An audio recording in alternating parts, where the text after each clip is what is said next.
pamilyang Bandalan, inigawas ang iyang kapangyarihan. Sa ano yan? Ayun mga idol, sinundan namin si Brad Sarli. Dito siya patungo pero ang problema biglang nawala. Pero sigurado ako nandito lang yan sa area.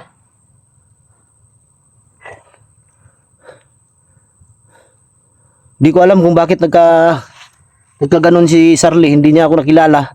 Pati si Amanda hindi nakilala ni tawag dito ni Brad Sarli. Duda ko talaga mga idol sa bandaan na yun. Dahil sa sobrang lakas siguro. Sana gumaling siya at makausap natin siya ulit kung ano talagang nangyari sa kanya.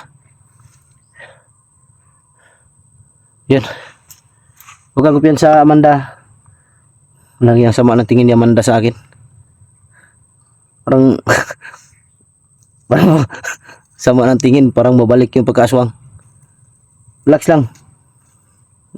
Nagano yung mata niya kanina mga idol dahil sa pagpatungo namin dito kanina nung nagmotor kami. Ano siya ng tawag dito? Maliit na ano ba? Maliit na bato. Yan, napumula yung mata niya.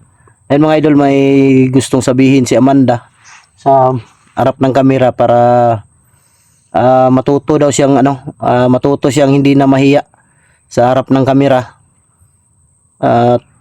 Dahil baka daw sa susunod gusto daw niyang gumaya sa akin na makapag-vlog para makatulong siya sa amin. Habang sumasama siya sa akin, nagba-vlog siya. Yun ang gusto niya mga idol. Kaya sabi ko sa kanya, huwag ka mag-alala, tutulungan kita. Maghintay lang tayo kung may magbigay ng ang cellphone para sa iyo at para kay Brad Sarli. Para kung sakaling gusto mo talagang mag-vlog, walang problema dahil tutulungan kita. Yan mga idol, nandito si Amanda. Huwag kang mahiya, Amanda. Magpaano ka lang, magpasalamat ka lang sa lahat. Ganyan. Huwag kang mahiya. Masanay ka sa masanay ka sa harap ng kamera. Dahil baka malay mo, balang araw makapag-vlog ka, hindi ka na mahiya. Huwag kang mahiya. Yan mga idol, bihira ko lang makita si Amanda nang umingiti. Amanda, anong gusto mong sabihin? Amanda, huwag kang mahiya. Gina, huwag kang mahiya sa harap ng kamera. Yan mga idol, gumiti si Amanda. Di, sabihin mo. Yung sinabi mo sa akin kanina na gusto mong sabihin sa harap ng kamera para marinig ng mga supporter, sabihin mo. Huwag kang mahiya. Nagpapasalamat po ako kila Lolo Pedro at Lolo Miroy at lalong-lalo na po ka Baster at kang Charlie. Tinulungan nila ako na mapagaling. Huwag kang mahiya. Para masanay ka ba? Ganyan ako dati nung una kong vlog. Talagang mahihain ako. Kaya nung habang tumatagal yung nagiging unti-unti nang lumalabas yung pagiging pagka-cute ko, hindi na ako nahiya sa harap ng kamera.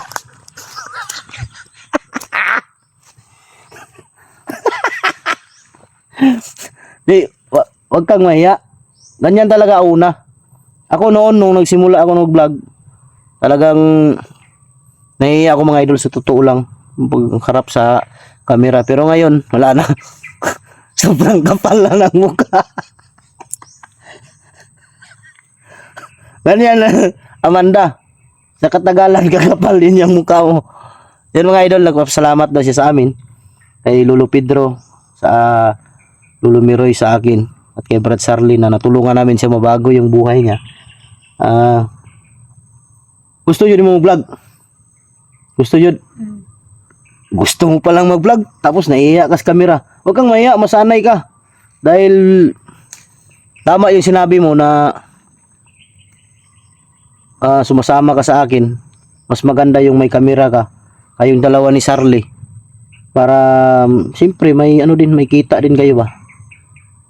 Magaling ka ng pumatay. Hindi na babalik yung pagiging aswang mo. Tutulungan kita mag-vlog. Walang hiya tong lamok lang to mga idol, kahit saan na kumakagat. Sa dami-dami ng kagatin. Alang yan mga lamok to. Okay, okay. Tutulungan kita, ha? Mag-vlog ka. Huwag kang mahiya. Paano ka maging paano ka masanay niyan kung mahiya ka? Ang importante na bago yung buhay mo, natulungan ka namin. Naalis yung pagiging aswang mo, hula. Walang hiya, may iwak.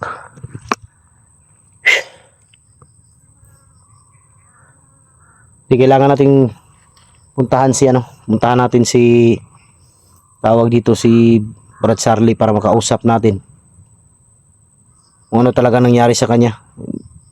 Di lang natin pwedeng lapitan ng baka walang iyang uwak to. Walang iyang daming lamok. Tara.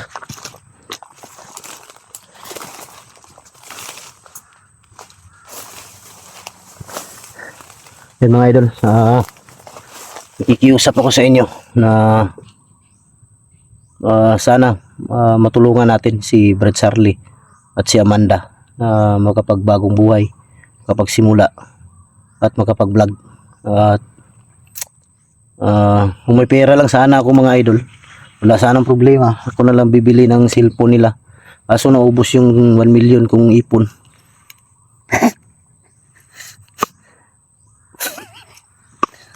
Alam niya 1 million. Biro lang yun mga idol. Anak ng titing.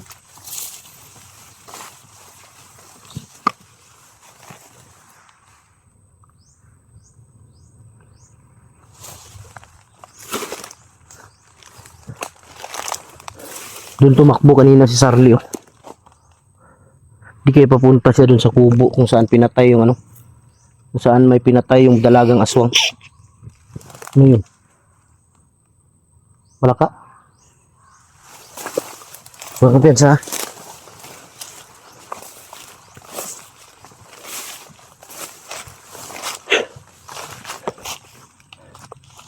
Pulang.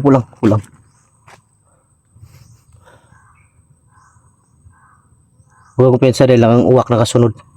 Ibig sabihin may nakasunod sa ating aswang. Huwag ka lang kumpiyansa. Ilang taon ka na, Amanda? Ilang taon ka na? 16. 16? Walang iya. Tinagalog niya. 16. 16 siya mga idol. 16 na pero na siya. Nagtulungan. Hayop ng mga aswang yan.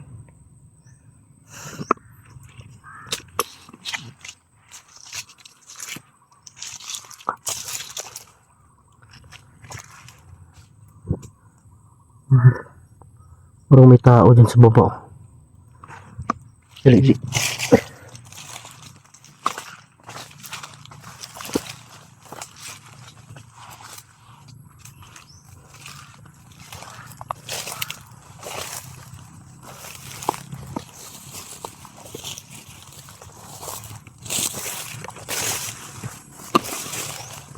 Tignan mo sa likod. Oh, piyansa.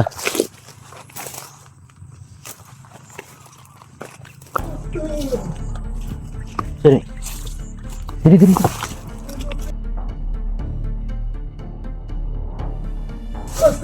Lulu Miroy.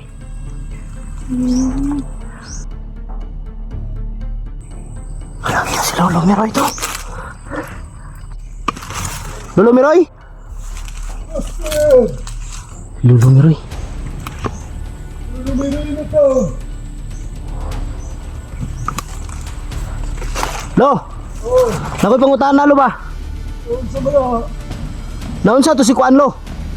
Si Brad Charlie. ang iyang bandalan, nigawas ang iyang kapangyarihan. Kaya hindi na makontrol.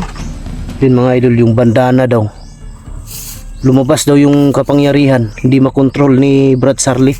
Pero napay pag-asa lo, maulian to si Brad Charlie. Nakakadi pag-asa kay ang iyang ginakuha na to, iyang kagalingon na makontrol niya ang bandana. Yun yung sabi ko na nga ba mga idol. Hindi na kontrol ni Brad Sarli yung bandana. Hindi kinaya ng katawan. Kaya siguro nagkaganon siya. Wala mo siya kailas kuwalo? Normal yun na siya, Buster. Ha? Normal yun na siya, namamatay siya panimuot. Ah, normal lang yun sa kanya? Oo, Pero gagaling din si Sarli, no? oo. Baka madalang gabi, gagaling na yun. Salamat kay Lo. Kumusta ka si Juan Rolo, Lolo Pedro? Buhay pa si Lolo Pedro pero ang makapagsasabi sa iyo, yung matanda na nasa bahay, Hanggang nasa bahay. Saang bahay? yung pinuntahan ni Sarli na may maraming tinatay na aswang. Yung bahay na pinasok na ni Sarli? Yung may aswang na pinatay? Oo, doon kayo magtanong, may matanda doon. Lo, maraming nagko-comment Lo na nakikiusap na gusto nilang makita yung tunay mong anyo. Ayun lang ang di pwede. Hindi Lo talaga pwede mga idol na makita siya. Ayaw talaga ni Lolo Miroy na makita siya noon pa yan. Hindi talaga pwede Lo. Talaga pwede. Kaysa po yung kanto. Oo. Lo, kasama ko si Amanda Lo, yung aswang na nahuli ni Lolo Pedro. Oo pa. Sige pa, tuwa diri, kaya ako ang katambalan. Tulo dito, tambalan ka. Oh. Luhod lang, para matambalan ka. Dahil lang. Para mawala na ang iyang langgaw. Yan mga idol, pinalapit si Amanda para magamot ni Lolo Miroy. Hindi lang natin pwede lapitan dahil ayaw ni Lolo. Yan o. Laki pala ng kamay ni Lolo Miroy. Lolo.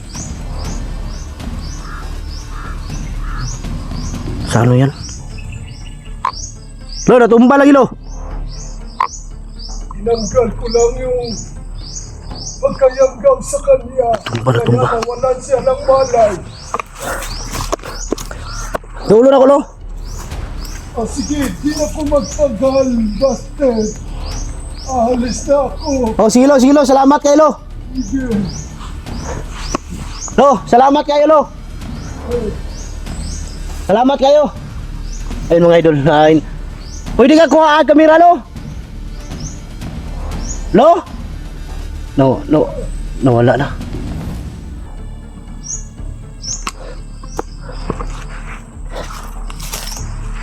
Ay. Salamat kayo Lo.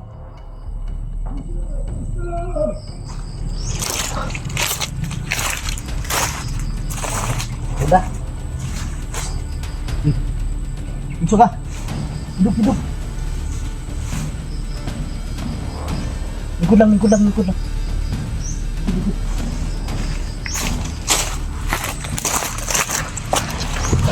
Nakita ni mong naong Lolo Miroy, wala. Ha? Wala kita siyang naong? Yung naong niya ba, wala kakita? Di daw niya nakita yung mukha ni Lolo Miroy mga idol. Ayaw talaga ni Lolo Miroy na magpakita. Okay na ka? Sigurado ka? Biglang natumba si Amanda, parang may tinanggal si Lolo Miroy na kakaiba sa katawan ni Amanda, kaya siguro natumba. Dito siya natumba.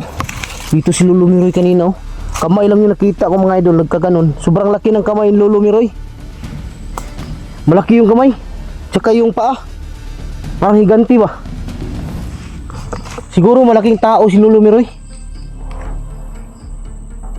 Dahil yung kamay niya dito kanina oh, nakaganon mga idol oh. Napakalaki ng kamay. Hindi mo talaga sigurado ka, hindi mo nakita yung muka?